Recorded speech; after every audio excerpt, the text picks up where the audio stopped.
With that, we are live and on air, and we are going to regret this all in the morning. Great, Yes, we YouTube. So, I'm Marking Bad, and accompanying me are Phalanx Unhinged. Say hello. Hello. Hi, guys. I'm only half gay. Don't worry. And we got Red Robot.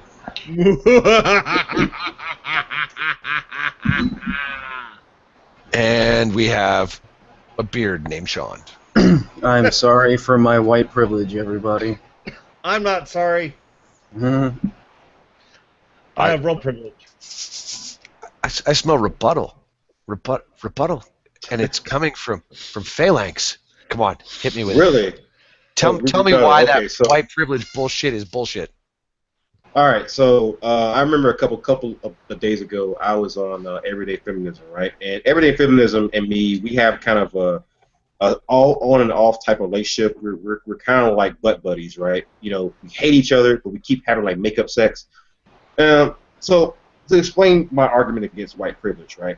First of all, it's a bullshit concept, because if you're going to say someone's privileged based off of the people at the top, right?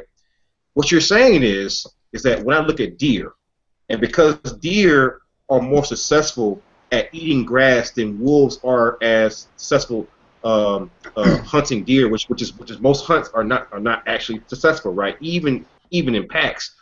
What you are suggesting is that the deer is privileged over the wolf. Okay. Not only that, is that I actually layered my argument to make it impossible to argue against, right? Or at least not rationally. I said, okay, so now that I've shown that white privilege is bullshit, what happens is that people layer it so that they can get you to accept white privilege, because once they do that, once they get you to accept a bullshit concept, they will layer it, they will add more to it based off of you accepting the original premise, right? You mean moving goalposts? Mm-hmm. Yeah. Sorry. This goes beyond that. Oh my gosh. Oh, really? Well, once they set a false set of goalposts, they repeatedly drive you through them. Well, it's like an athletic. It's a mentally athletic activity for these types. You know, they're champions in moving goalposts. It's kind of like an art form. But anyway, go ahead, man. Sorry, I interrupted you. Right. Well, mind you guys, to anyone who might be listening, I am black. Okay, I am so black that my mom said if I stood between two buildings, I would look like a fucking alley. Okay, I'm that black. All right, so all right, so stood between two buildings, you'd look like what? An alley. Oh. The sort of guy that if he smiles at you in the dark, that's the only warning you've got. Wow, does he float? So basically, he recruited into the Navy SEALs and any camouflage thing. Well, Navy SEALs, unless I'm at Benghazi, and then I'm fucking dead. But anyways, oh yeah. Ow. Here's the thing though. So I am an atheist, so I kind of framed this in a way that an atheist would frame it, right? Mm-hmm. I said the reason why I can make this comparison is because I am an atheist. So I think that social justice and feminism and all this bullshit, all Black Lives Matter, everything else, is nothing more than something that is hard to differentiate between an actual religion, right? And by that I mean this. Let's say you have a preacher, right? And let's say, but hypothetically speaking, you have a preacher who says that Norse gods are real, like Norse gods like Odin, Loki, Thor, Norse gods, right? And they go to a person and they convince them that Norse gods are real. All right. So once they get you to accept that bullshit, they'll come back later and say, okay, well, Thor says you gotta pay Thor's preachers money. And so when you question them and you say, wait, why? He says, well, you've already accepted that Thor exists, right? You see what I'm saying? Like you layer it in such a way that we've seen before. And when I say this is how religions get started.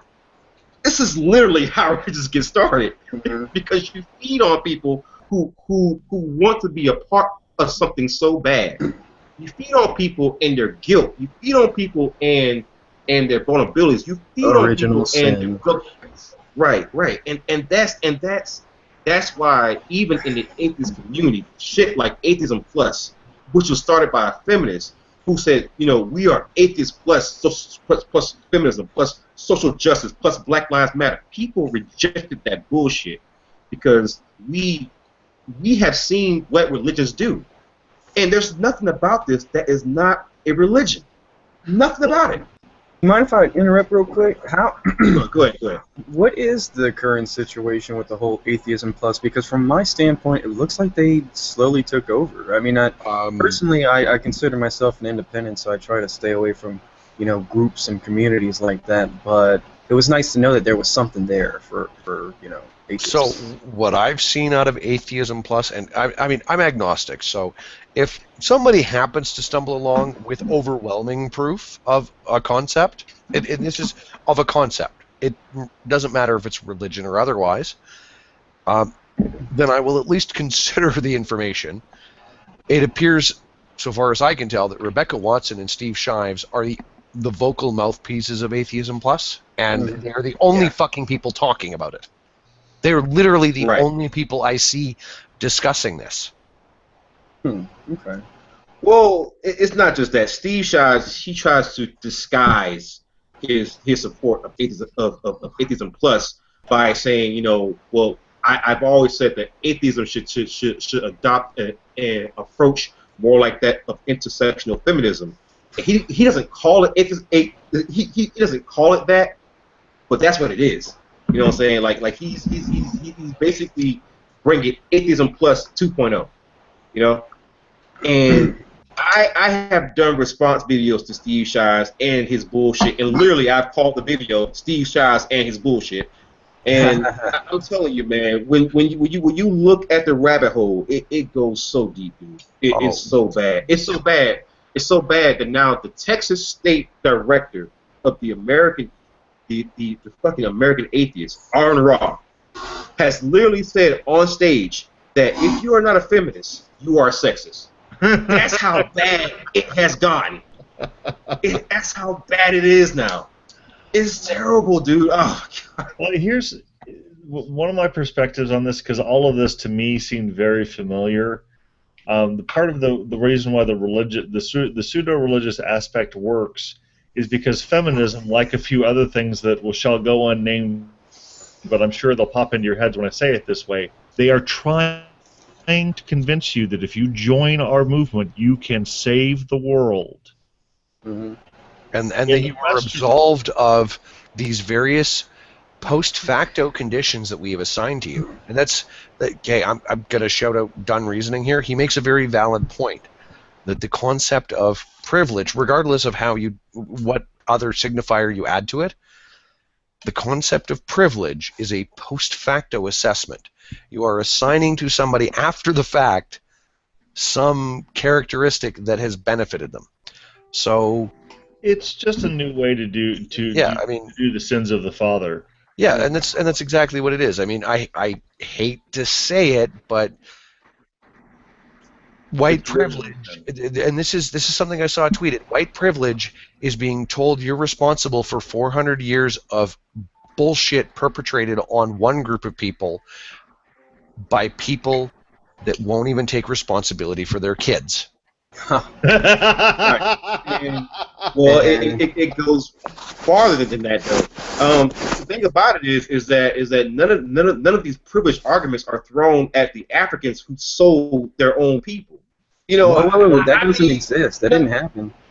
It's fun. No. It's like you swear that these social justice types actually thought we got in. I mean, I know that people were abducted, but they actually think we got in fleets of boats and just kidnapped. We paddled the fuck across the Atlantic and just like we were throwing motherfuckers in the boat. Like personally, I was in a boat. How to get more slaves, guys.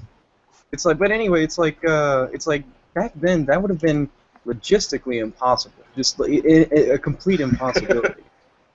Right. Well, and let's not forget that the first legal slave owner in the continental U.S. was an Angolan immigrant who had Catholicized. Well, here's Wow. actually the part of this myth that's so pernicious that really pisses me off when I think about it too hard.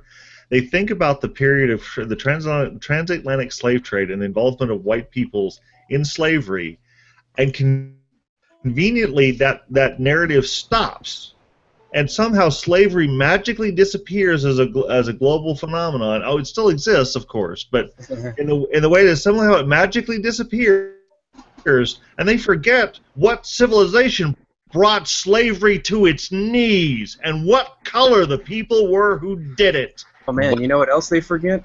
They also forget that white men didn't bring slavery to Africa. It's not something we invented. It's been endemic throughout human history. What they also forget is this social construct of race means that they're busy apologizing for Latinos as a subsect of POC when the Spanish and the Portuguese were amongst the most aggressive slavers during the colonial period. Man, I want to say something really quick.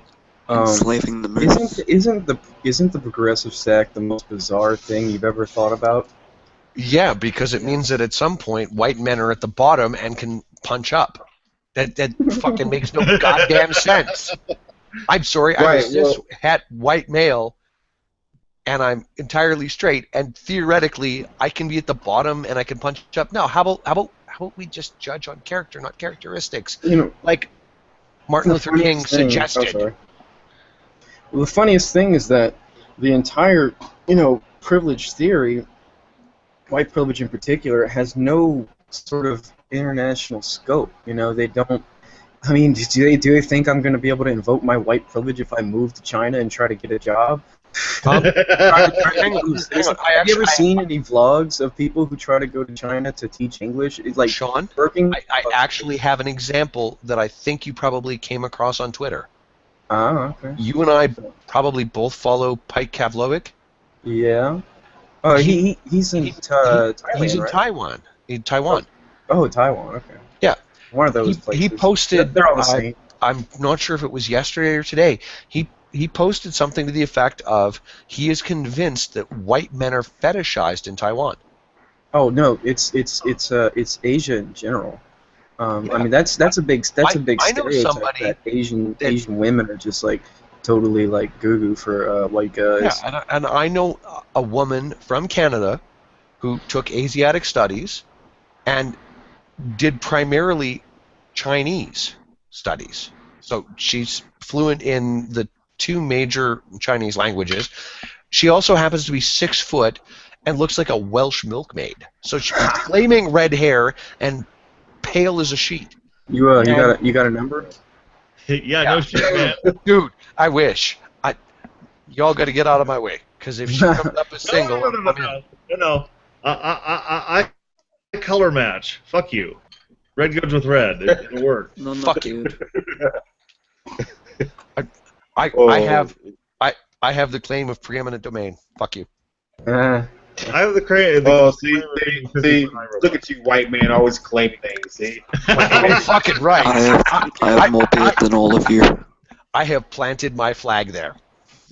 PineMoose is here. He's got a point. He's got a better shot than any of us. He has the biggest, blackest dick, so we're kind of bummed. No, I don't. No, I'm going to tell you right now. That is a myth. Well, no, it's a Cards Against Humanity joke. I will point out that there is actually a biological reason for the myth. Okay. Well, it actually makes sense when you consider like general body size, general size of the hips, general size of everything. It makes perfect sense. A lot of things that people call stereotypes aren't really stereotypes. It's just common sense. Like Asians are smaller for a reason. Black people are fast for a reason. It's not even slavery that makes us so fucking fast. We come out of Africa. Well, you got you got to fucking outrun damn lions. You better be fucking fast. But it's chase down the yellow and red people that are native there too. There is actually a biological reason why black men might be perceived as larger. Okay. Black men are showers, not growers. Because the greater surface area assists them in bleeding heat in a hot environment. Fair enough. Yeah. It's a stupid ass thing, but it's true. It makes sense, yeah. I mean, the more surface area you got, the more heat you can radiate. Yeah, whereas in the frozen north, having genitals that stick out all the time is actually a good way to get it's a good way to get bits of you frostbitten. Yeah, it's better to have a grower. Trust me, do not touch the North Pole with that bit of you. Did you guys know? Try. This is from personal experience. I remember somebody else's dick. Did you guys know that I was reading a while back, and they were explaining why Asians have slanted eyes, because they actually come out of a tundra type of environment where it would have been advantageous to have that. I never even knew that until I actually read. I actually read that. And if you look at the Laplanders and the Inuit of Canada, they have that same genetic feature. That's part of their haplotype. Yeah. And they're actually all of an interrelated haplogroup. Yeah. What about the Abos? I've heard that one of the reasons why white people are so pale is for greater vitamin D. The Australian Aboriginals. Oh, yeah. I know several people that are Maori, and I have not yet met one that has Asiatic eyes. You would think they would. I actually have more Asiatic eyes than both of my brothers, and I'm from the far fucking north compared to everybody else here. It's funny because, like, these days for me, with all the black feminism and social justice shit going on, it's like, it's funny because the dating scene for me is a little tough because my physical preference is black women because of the whole, like, genetic predisposition. So you're the one who's been stealing them. I wish. You asshole. I wish, dude. But no, it's like because of the black women are genetically physically this way and that way with the you guys got big hips. But no, big butts and we cannot lie. We are the most other brothers can't deny. But no, it's just like if I'm just afraid to bring that up these days. Because people are just like, oh my God, you white man, you're fetishizing us. Yeah, but here's the interesting thing. I'm not allowed to have a physical preference. I'm sorry. But the interesting thing is that if you actually look at what men look for in women and what women look for in men, the bulk of the characteristics that women look for are actually represented amongst particularly the African American community. Actually, they're not even represented amongst Africans. They're represented amongst African Americans. And the average woman that is desired by the bulk of men is Asiatic. So Tiger Woods is actually what women want, for fuck's sakes. And to be fair, a lot of gay guys and bisexual. I thought Mel Gibson was what women want. No, that's only if you want to deal with somebody who's chasing down a dingo dog. Actually, I thought it was Bill Cosby, and if it wasn't Bill Cosby, he will drug you.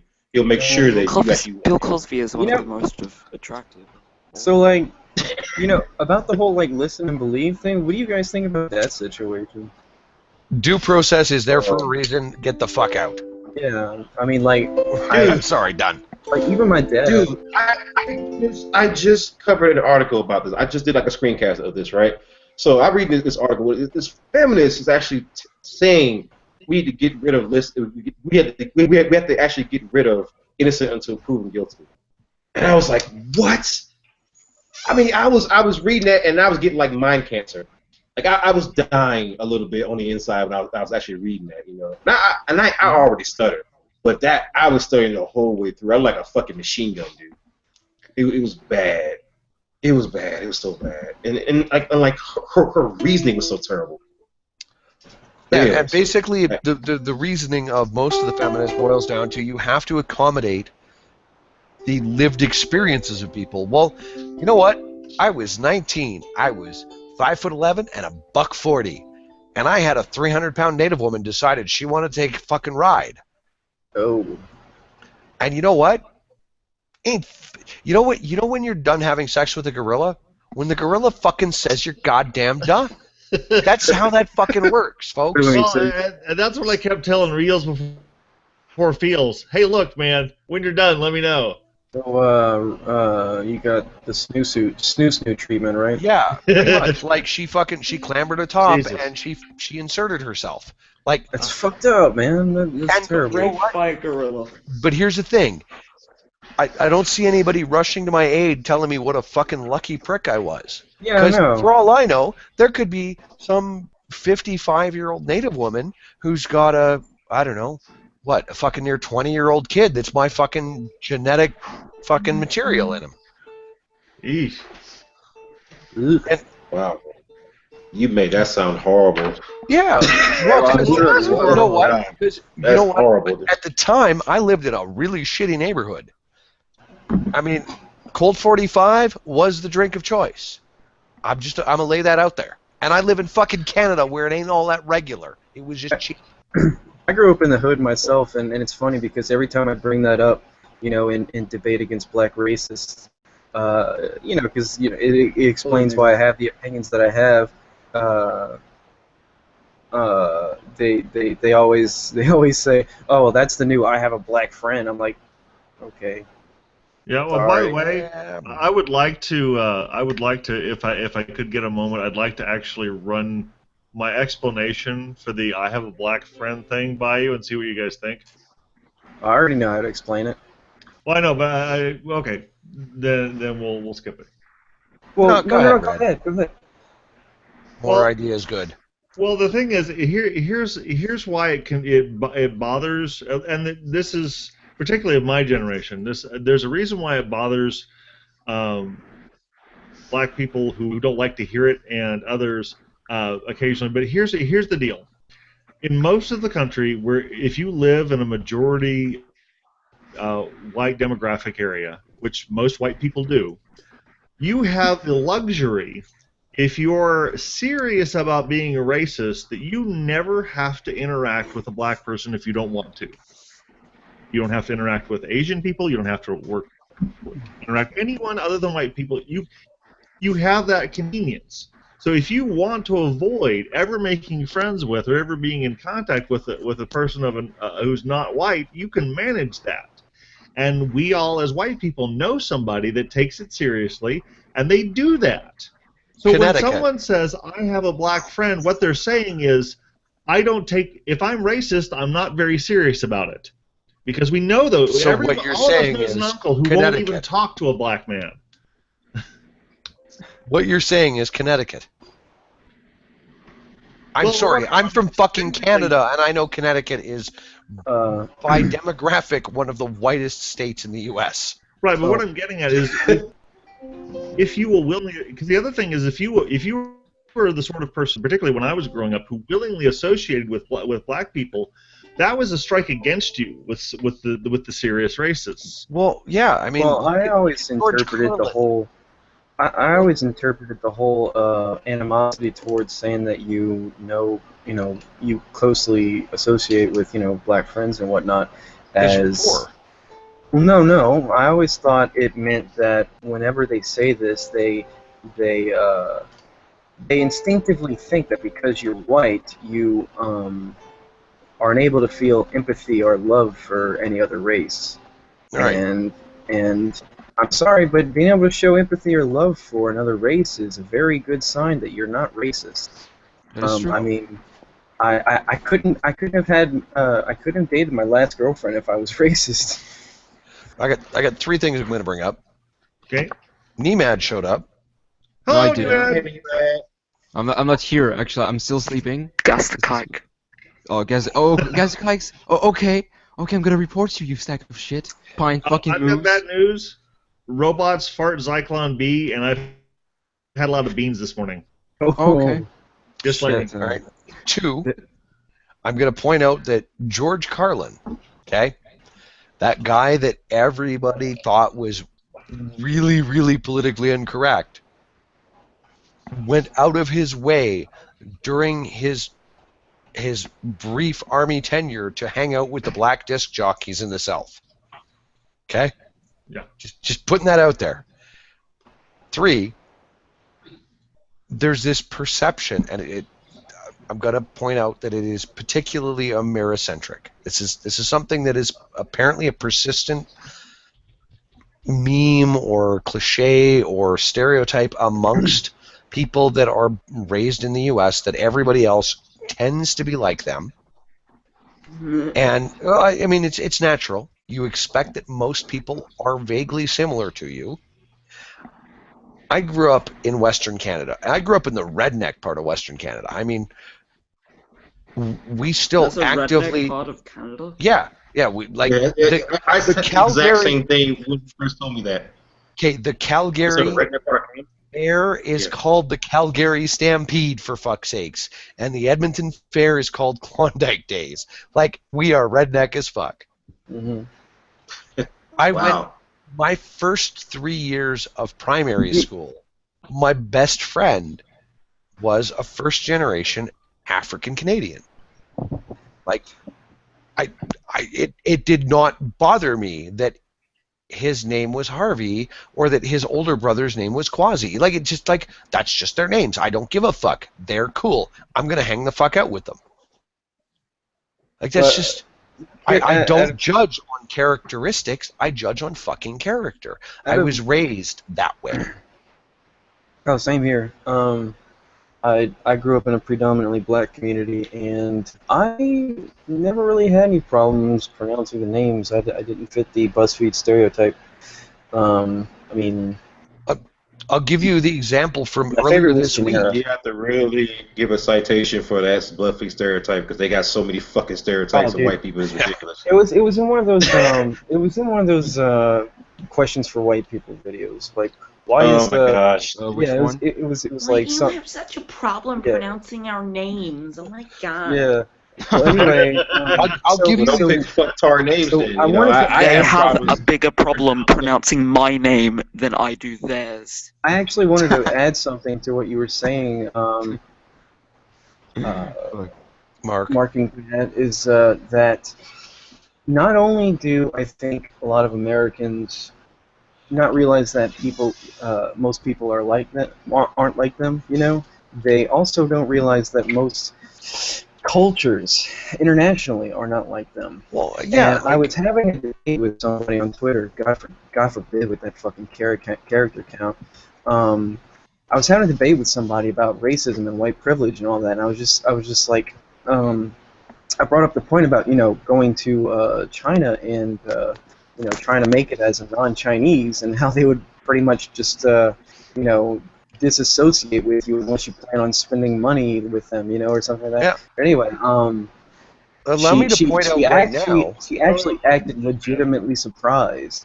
Like, let me point out that white people, as a broad, fairly unspecified group, are only 9% of the global population. Yep. Oh, yep. Who was that recently who did like an article, about white privilege or some bullshit, who referred to the world as a very Robert white... Mugabe? I don't know, but I'm sorry. That's the president of white is right. Zimbabwe. He said something along the lines of, "It's a very white world," and I was just like, "What? What?" Yeah. No, it's a very brown world. I'm sorry, bro. So let me just for every white person that you say is like super rich, dude, go to the fucking Middle East. You have princes there who got like billions of dollars, dude. Like, well, they're loaded, dude, and like no reason. Well, they actually have a royalty caste over there, Mm-hmm. They have a bloodline nobility. Okay. I'm not even talking about the UK type bloodline nobility. I'm talking about a legitimate. These motherfuckers are royal, and everybody else is peons. It is basically serfdom. Yeah. Functioning in the modern era. Like, no, it's funny because whenever I hear people say these kind of things, I somehow, like, in my head, I came up with this sort of Jesse Jackson type rhyme. Like, it's like, if it's white, it ain't right. Jesse Jackson. But here's something that I think that NEMAD can actually respond to, is that racism is not fundamentally about skin color. It is as much about socialization. It's literally about the differences between societies, because I was raised as a bilingual Western Canadian. If I go to Quebec with my 20-year out-of-date French, I'm going to be treated poorly. If I go to Paris, they're just going to tell me to fucking speak English if they acknowledge me at all. And I think that's pretty accurate, right, Nemed? I don't know, because I've never like actually tried to walk through Paris speaking like, you know, broken French. But I would say that, I mean, the thing with Paris is that it's just you have to put in contrast Paris with the rest of France. Paris is like the smuggest, like the smuggiest smug in the smuggiverse. This is just this is this place where you don't want to be a tourist in Paris. Like seriously, you don't want to be like not like non-French in Paris, because it's like everybody just it's so despicable. I just fucking There's hate this place. baguettes and cigarettes and wine everywhere, and it's just a shit show. I hope. Only I wish. It's just not really this the kind of thing. And also the thing, never if you go to Paris, that may sound fucking ridiculous, but don't go to the Eiffel Tower. You will just get fucking you will just spend like 6 hours waiting. That is not a fucking joke. Like there's so many people that just try to go to there. They just like spend a fucking forever, like just on like on lines, on queues, like for fucking ages, waiting for that shit. So don't go there. But that kind of serves my point. Is that yes? I mean, you are from outside of Paris. I am. I'm sure that your own particular dialect of French is recognized when you go to Paris. Yes, pretty much. Well, this is like, yes, there's like, but also like there's very few differences between like the way of talking. Like there's some differences, like here and there. Like it's even a running joke amongst like French people. Like some of the differences, on like for example like food or something. Like how we refer to certain to certain meals. But in the grand scheme of things, it's just. It is like it's not that big of a difference compared to, for example, Canadian French. Yeah, well, I mean, Quebecois French compared Yes. to Parisian French, or even country French in France. That's three different things. Now, Red. You ever heard Cajun French? Yeah, I wasn't going to get into that. Red, give me an example of down home fucking redneck. Well, if y'all gonna come over, well, let me ask you this: did you eat? Because I got something on the pot. We can shoot the shit, and have some coffee and talk about it. And if I fucking suddenly break out in New York, and I'm a really good vocal mimic. Well, if you all want to come over for some coffee, we can sit around and shoot the shit. But don't bring me none of them sugar fuckers. You know, it's funny because I come from the swamps pretty much, and I have a little bit of the Cajun twang, like I say y'all and where you at, but I didn't really pick up the Cajun accent. It's strange. But here's the thing: if I put a fucking Newfoundlander in New Orleans right now, he would be the victim of a race crime. Because he would use the word "bi," which is Newfie for boy, and he would get murdered. I'm not shitting you. Because I went there in 2012, and I walked up. We happened to park our vehicle in one of them 4-story like valet parking garages, and I went up to the manager, older black guy. I'm like, whatever. And I walk up. I'm like, how long is it going to be? And he's like, well, they'll get it down when they get it down. I'm like, well, I'm sure you and the boys are doing the best you can. Ain't no boys here. Ain't nothing but men. You realize I come from 5,000 fucking miles away, and it doesn't mean what you think it fucking means. Like, that's like the huge gap in terms of like what people mean and people assuming intention, right? Well, and like you can say the most decent thing in the world. The 6 months prior to that, I had worked with newfies who refer to everyone as boys. I just want to interject that's totally intent policing. Totally, Well, that's what pisses me off about the entire microaggressions thing, because they paint people as racist for being accidentally racist. You can't be accidentally racist. Or even for arguing that somebody has an opinion that is not actually a progressive opinion. Or for like just making a comment that they think that they deem to be, hateful or whatnot. Like questioning the statements of Black Hitler without actually mentioning anything about Black Hitler's race. Uhuru. You want immigration? Don't make me think about Black Hitler. I hate that. Everybody hates it. I got called a racist by 3 people yesterday for pointing out that Black Hitler, if he really legitimately thinks that African culture is superior, he might want to examine the homosexuality laws in Africa. Oh, dude. Yes, you might want to. Because I actually did a video on that too. Gender loving. Mark, did you see that? Did you see that thread I was commenting on all yesterday with that one black chick that was talking about we don't want you white people to apologize for slavery. We want you to. We just want you to dismantle. We just want you to dismantle systems that perpetuate. Yeah, I stuck my nose in there and she didn't even bother. Oh yeah. Did you guys also get a chance to see Cynthia G? What's that? I have not. Cynthia G. Oh yeah, I go to my channel and you can see the video, dude. What's your channel? Phalanx. Yeah, look, guys. I thought Black Hitler was on bad, and I thought there would be no one who could match him. Well, it got so bad that Tyler Preston actually dubbed her the Bride of Black Hitler. That's how bad she is. It's bad, dude. It's bad. Doesn't she doesn't she look like her face is painted on or some shit? Yeah. She's terrible. God damn. Dude. In the video, right? Dude, in the video, right? She actually describes black people and tries to compare it to a dog being abused, and I was like, "Are you comparing us to fucking dogs?"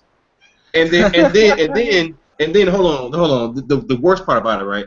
She seems to actually imply that black people and white people are like two different species, because she had literally made a statement that black people have the lowest self-esteem of any species. I'm like, wait, but we're all humans. What do you mean of any species?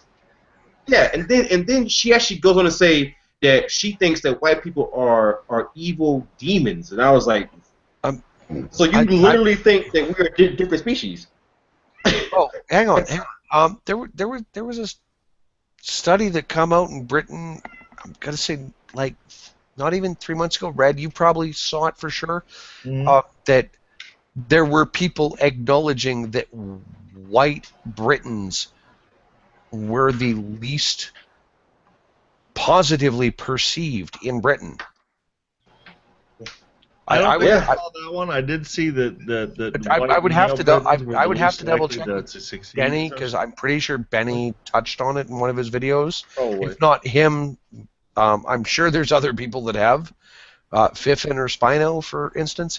I mean, there was something that came out 4 months ago that white people in Britain acknowledge that they are not well received in their own home country.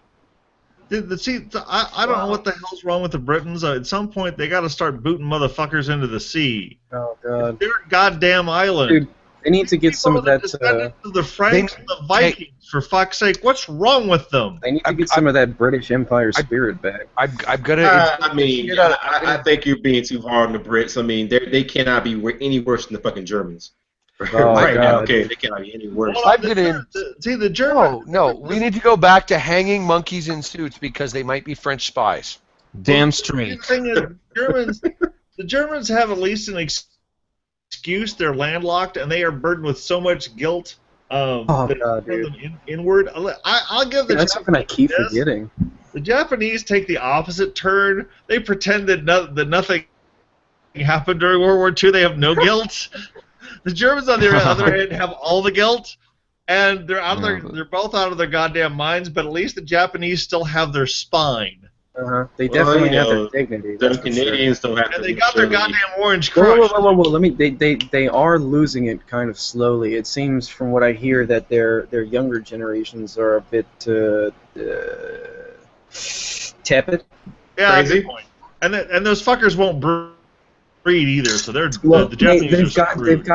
They've gotten anime character syndrome, where all the little all the teenagers are all shy anime characters who misunderstand each other's feelings. When they don't just want to fuck. Yeah, I know. People. Well, I mean, you guys. It's not like I really like you or anything, Senpai. I mean, you guys talking about like apologizing. I don't think anybody from Canada can really talk because recently, Justin, I think his name is Trudeau. Trudeau. Yeah. He's the feminist cuck lord.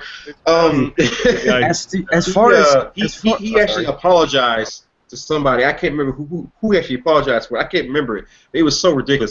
Who was that? Who did he actually apologize to? Who knows? I don't know. But guys, I got to tell you that I'm kind of squeamish about sort of flippantly using that slur cuck, but I can't think of a better person that it fits than Justin Trudeau.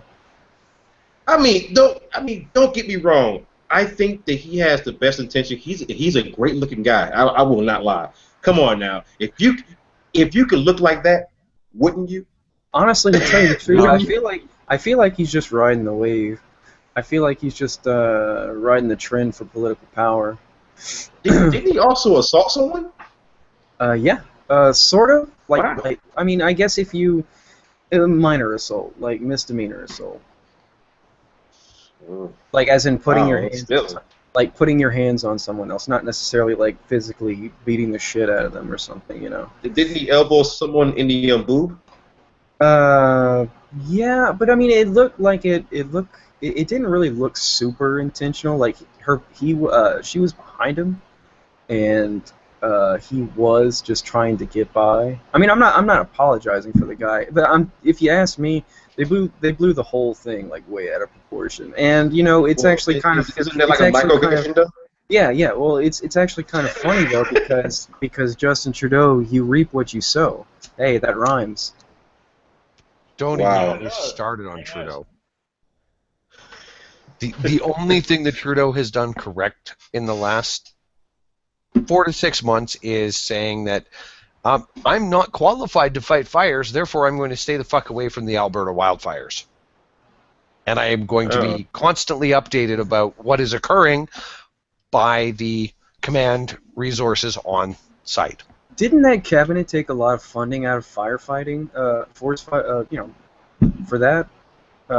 Fuck, I can't think. Not that Didn't they take a lot of funding out of government allocation for fighting forest fires? I'm not certain of that. I thought I heard that somewhere. Yeah, it and it's just one of those things where it's like thank you liberals, it's like he spent his money he spent his money and time cutting the cabinet down the center 50-50. What was that supposed to achieve? Like seriously. My biggest argument still remains that the woman that was a Liberal cabinet minister in Manitoba, she founded Women in Mining Canada and Women in Mining Manitoba, and she was the provincial minister for mining. Mining resources and industry, if I recall correctly, and she was not named to natural resources. And I'm going like, I'm sorry, you have a woman that is involved in natural resources and you're not going to name her to that. Now, to be fair, he named one of our, I believe, 2 MPs that is from an Inuit or Inuvik, from an Inuit background as responsible for wildlife and fisheries. And these are people that live off of fucking fish. They probably have a pretty good idea how to deal with fish. God. I looked at his cabinet and I went through it and I picked it apart, and I still had people calling me fucking misogynist for it, going like, no, listen, like within the cabinet, these are places that these people could potentially be better served.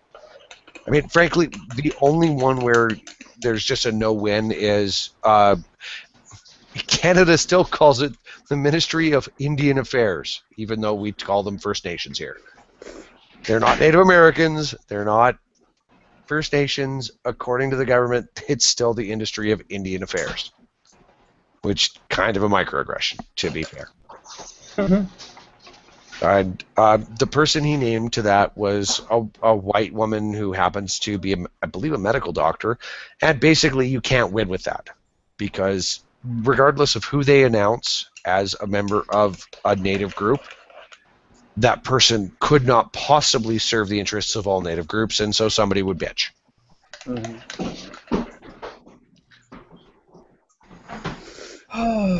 What other shit can we stir? Well, like I was saying earlier, who is making chocolate milk? It's the moose. Okay. But no, what I was saying earlier is that diabetes. Marking, you saw that thread I was commenting on where that racist black chick was talking about dismantling privilege and whatnot. Oh, Christ. Dude, she invoked calling me racist in like the very first tweet. Yeah, and this is a teacher. I'm trying to remember what her thing was. We're not asking you to say sorry. No, we're asking you to dismantle the system that your ancestors built that you propagate. Yeah, that's exactly what. And you can check out that dude. I'm still small time on Twitter, and I got like 50 or 60 followers out of my objection. Here's the thing. I mean, and Dion backed me up on this, but last I checked, shit that happened 300 years ago probably not really affecting our ability to communicate on the interwebs. Just a guess. Yes. Hello. Hello. Hey. Oh. Hey, babe. And we Sexy got an Sphinx. We got an edgy Sphinx here. I'm pretty sure. A bit too edgy. Last I checked, I didn't own any slaves. None of the people that are bitching right now. Yeah, nobody alive has had anything to do with anybody that's picking cotton right now is doing it for a wage. Yeah. Now there are people alive who had a lot to do with Jim Crow, but I mean, even so, that's gone, guys. I'm sorry, Yeah. Well, I mean, just Lauren B on Twitter. She had a discussion with her still mother. Hot, man. I'm sorry. She had a discussion with her mom that she fucking screenshotted. Okay, like she texted her mom, who grew up in the Jim Crow era, and her mom was like, "BLM is bullshit." I'm sorry. You know what? The SJWs and the extreme left are busy telling me that I need to consider the opinions of POC that are being talked over. Well, I'm sorry. That appears to be a POC woman communicating the opinion of her mother. Oh man, they don't even consider the opinions of POC that break the narrative. I mean, they called that same black chick I was arguing with. Or arguing at because she had me on mute and only responded to me when it was convenient. She called Tyler Preston a fake black guy, and I was like, you know what? You can check out his YouTube channel, and he's black the entire time. He's never not black. He's pretty much. Sean, that's funny because. What the fuck? Well, you know what it is. That's funny because they can't have brothers fucking on the plantation. I don't understand what the fuck they think they mean when they say fake black guy or fake. I mean, no. She thought in that situation she meant that he was. He was niggering wrong. No. That he was a white guy masquerading as a black guy on what the fuck? Twitter. I mean, I've seen.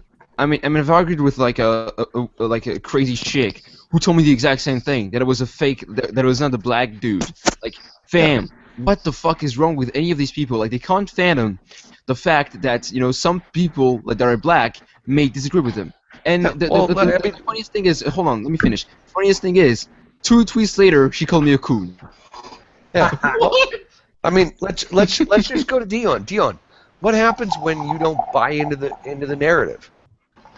What's the best thing that happens, Dion? Are you there? He's dead. Oh no! He might not be back yet. Everybody, R.I.P. I Moment of killed him and silence. took his Could be. place. The CIA got him. To be fair, I mean, he got parental duties, so he might have stepped away. He's an added part of our missing persons in Alaska. So I want to bring up something maybe a little bit crazy, maybe a little bit rabbit-holey, but I want to explain something first. There was about 3 years in my life where I spent the entire time over-medicated for my neurological disorders by some really unethical, psychiatrists, too, in fact, 2 different doctors. And I spent the entire 3 years being extremely. I would dream about suicide, but I wasn't actually suicidal. It would just like constantly perpetuate my thoughts. But also, it made me extremely paranoid. I went down the rabbit hole so far into conspiracy theories that I ended up in China. And whenever I say literally in China, or when I say that I see the exact same kind of conspiracy theory talk in these Black Lives Matters and social justice groups, I have the experience to know that that's exactly what they're doing. They're slinging about anti-white conspiracy theories. But also, what I wanted to bring up was, does anybody think it's a bit fishy? I'm completely done with that whole being paranoid about shadows and all that. I'm completely better these days. I realize that. No, that's paranoid. Yeah, no, I realize how stupid a lot of things that I actually believed at the time because of medication were. But anyway, nowadays, even because of what I was exposed to, I still learned a lot about the world. I mean, not all of it is bullshit, but a lot of it is. That said, do you guys think it's at all a little bit fishy the way this sort of social justice fad just sort of popped out of nowhere? I don't think it did. See, the thing, to me, I don't know, at my age, this just seems like a distilled version of the same kind of political correctness and finger wagging from left-wing moralists that's been around for maybe 50 years. Oh, no. It's already been around. It's just everybody, not everybody, but a lot of people have said that something about the last 3 years has seen a sort of magnification of this. Right. Well, it's because we've got a generation who've been raised by the people who held it before. Then they go to get educated by the people who held it before them. Mm-hmm. Yeah. There's a whole world surrounded by only one view. Guys, you're on a point. But I remember I was watching an MSNBC a clip, right? And I've taken a real interest in Black Lives Matter, right? And so I was watching a clip, and mind you, MSNBC, they are liberal as fuck. Okay, that's not even debatable, right? No, so I remember it was an NYU professor named Jonathan Haidt, right?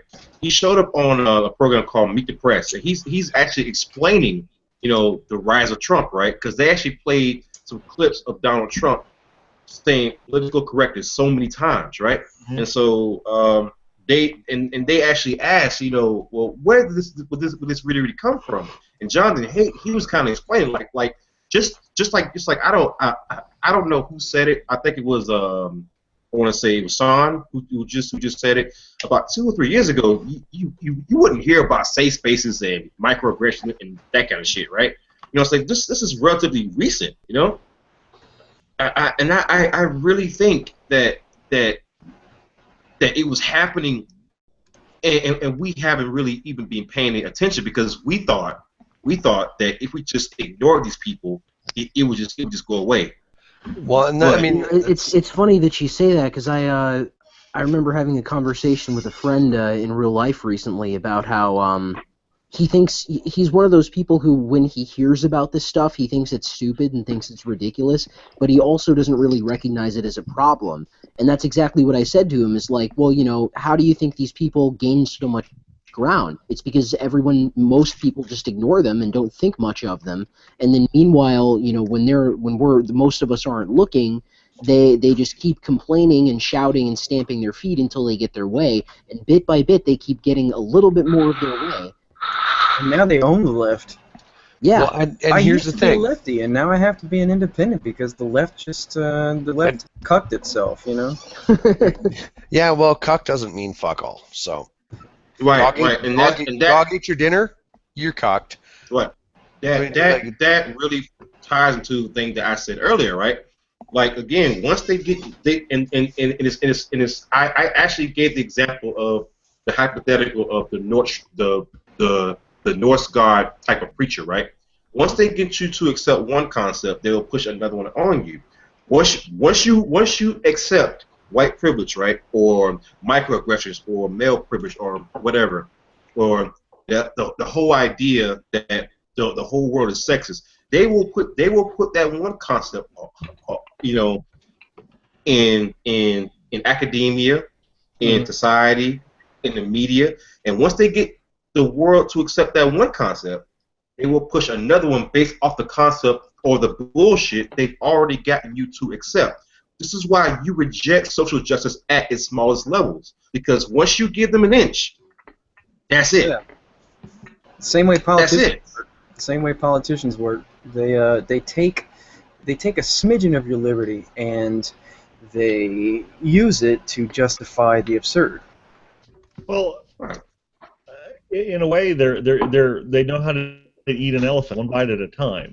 It's like okay, shit. I'm trying to think of what the regulation was called. It was a recent spy bill that pretty much gave the NSA carte blanche to just spy on everything, every single thing, even though they don't even have enough data servers to store everything.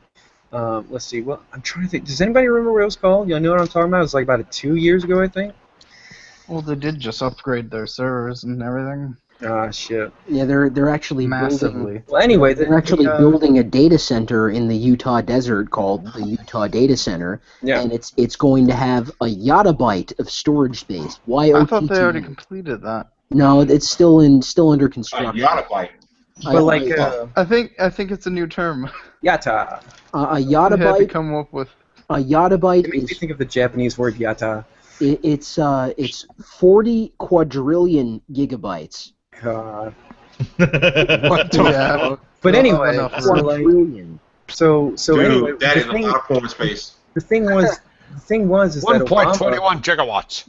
Imagine the download time of the entire fucking internet. Obama, who was basically Bush Part 2, put this in a law, and the justification was that it would fight terrorism. But it actually, I think that recently they had they had an NSA guy in front of Congress, Jim Clapper, right? Yeah, I couldn't tell you. I'm fucking Canadian. I think it was Jim Clapper. They had him in front of Congress or somebody, and he said that, as I would have suspected, that it had never been used to legitimately stop a terrorist threat. But so then you got to ask, what are they using it for? But the thing is that, I mean, if you have power to spy on the entirety of America with carte blanche, and you don't have to report what you use it for, what do you think it's going to be used for? It's going to be used for political gain. It's going to be used for corporate gain. It's going to be used to subvert the American interests. That's exactly what it's going to be used for. Well, that's why they come up with these things. I feel like we're getting a secret police. It's almost. Oh no, dude! Well, we already have a we've had the CIA forever, dude. But it's really more like an exercise in futility than anything. It's not, it's almost not even anything to be scared of, because they collect such a massive amount of information. Oh yeah, they can't possibly go through it all. They're still trying to find ways to sort it all out. They can't do anything useful with it. There's actually a report recently that confirmed that. It's still a dangerous precedent. They have everything we say, everything we talk about. They have all of our Skype conversations. But I mean, they could be listening to this right now. Don't get online. Aloha, snack bar. The second you get online, you are pretty much fuck yourself with a cactus. Abrogating your right to privacy. Yeah, but Wait, well, the thing is that the other scary part about that is that you could say that there's so much info to go through, but the fact that they are collecting it leads me to wonder what filters are they using to find what they are actually. Well, I think it was usually word based, so anything like the word militia would set it off, and you get. Oh man, I really liked when that. Montana is fucked. I really liked when that came out, like that they were using keywords, because like I remember I was Redditing at the time. Everybody was just spamming threads with every single buzzword you could think of. and some people were making like stories out of it. You could not say these in their lifetime.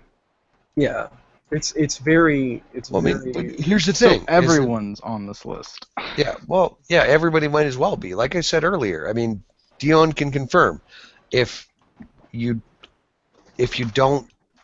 I'm going to use the bad word. If you don't nigger the right way, the fucking BLM community fucking tries to smack you down.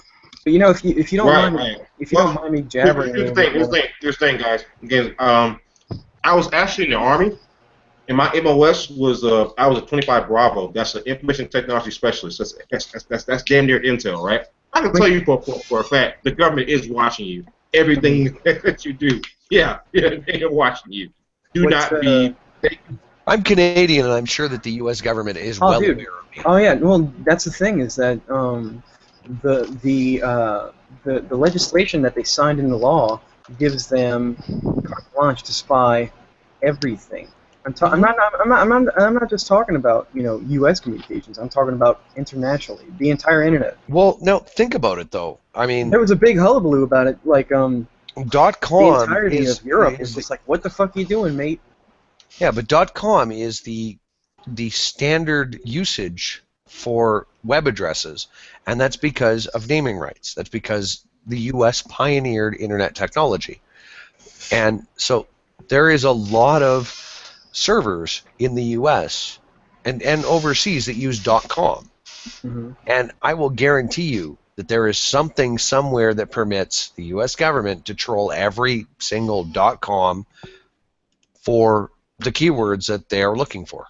Oh, dude, even worse than that. And I will guarantee you that the Chinese are more than capable of trolling those same .coms. Have you ever heard of COINTELPRO? Yep. No. Yeah. Well, it stands for Counterintelligence Program, and it was it in the 60s or the 70s? I can't remember. 60s, I believe, because they used it to subvert a lot of hippie movements. A lot of left wing. If only they'd kept the hippies out of academia. Well, I mean, but anyway, see, the thing is that you bet your fucking ass that they still use those programs. Tactics, probably. No. The thing is that it's like, okay, take COINTELPRO, which is they insert moles into movements and communities, and then use them to stir up either violence or certain rhetoric. I think that was proven. No, it is. It's like absolutely they would send people into like rules for crowds radicals. And try to make riots. Oh yeah, no, it's rules for radicals. They actually did that in the during the Occupy protests. They had a very mysterious movement called the Black Bloc group that would just go around and tear everything up and give police justification to come force all the Occupy protesters out. But anyway, what I was going to say is that I don't want to invoke like X-Files do kind of shit here, but I mean they're everywhere. They have it's very easy to 9/11 was an inside job. It's very easy to employ people to get them to just troll on online communities anonymously. Well, I mean, spread disinfo and misinfo. Sean, you're actually I can kind of see where you're going, and you don't have to go that far. You could just say Hillary Clinton. Oh well, yeah. They did that with the Bernie Bros, didn't they? Yeah, I mean they did that. They did that with Hillary, right? All right. They're, So Hillary Clinton. they're doing that right now with fucking Trump. I mean, they actually have a PAC, right? That spent over $1 million to go to Bernie Sanders supporters, right? To actually troll the groups, the communities, the pages, the people, and if one campaign could do that, you cannot tell me that the U.S. government is not capable. They're absolutely of doing the exact. The thing is that like that makes all this stuff horrible is the fact that the CIA and organizations like them answer to no one. They work in complete secret. They don't even answer to like the president. Here's the only thing that I would say, and I need to go, but before I do, oh man, I'm gonna throw miss some water on you. I'm gonna throw some cold water on this. Keep in mind how horrible human beings are keeping secrets. Basically, as the saying goes, if you want to keep it secret, make sure you kill everyone else who knows it. To be fair, the thing is that even if these secrets get out, is because human beings are god awful at keeping secrets. Yeah. We couldn't even get Edward Snowden killed, for fuck's sake. I'm not buying it. I mean, there could have been. It was 3 weeks from the assassination of Osama bin Laden to the widespread knowledge of it. Yeah, and that was 6 motherfuckers on a deep insertion mission. Yeah. You cannot keep a secret in this country because someone will decide to keep it. Unless, I will say this, if it serves their political purposes to keep a secret, the press will shut the fuck up. Well, dude, the thing about it is that none of this is a secret. It's all gotten media attention. You know what I'm saying? But the difference is that you're invoking the big lie. I mean, and that's the thing, is that you got to be able to tell the big lie. If you can tell someone said deep insertion, and I can't stop thinking about it now.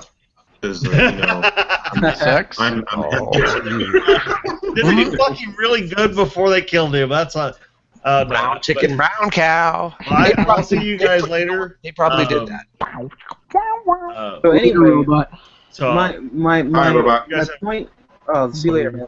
My point in bringing up all this stuff was that I mean, think about how social justice has risen so fast in the last 3 years. I mean, of course, we all know it was there before, but I mean, it didn't own the left like it does now. It kind of exploded, yeah. Yeah, it literally exploded. But I mean, like I said, I'm perfectly sane. No, I'm just kidding. Well, same as the rest of us. No, I'm perfectly sane. I've completely abandoned that whole believing every single conspiracy theory thing a long time ago. But there are definite conspiracy facts, and COINTELPRO and Operation Mockingbird are two operations that could have easily made this shit rise. And Operation Mockingbird's even worse. Operation Mockingbird, basically what they do is they get, agents inside of places like influential positions like academia or in the media. Yeah, but here's the thing: is that narratives or teach things like how social justice is basically taught in college now. Yeah, but here's what you have to realize is that you did point out that COINTELPRO or whatever it was called has existed since the 60s. Yeah. Well, how long has the left inhabited academia? Since the late 60s, early 70s, for absolute certain. Oh yeah, man. Conspiracy? I think not. Good point. Good guy. I mean, to be fair, the people that were the frontliner. I mean, Bernie was one of the frontliners of the civil rights movement. Mm-hmm. Like he was associated heavily with that. And yeah, he was. People that were busy being make love, not war. I mean, those are people. Camille Paglia, who is somebody I respect highly, Christina Hoff Sommers. They were members of the radical left in the 60s.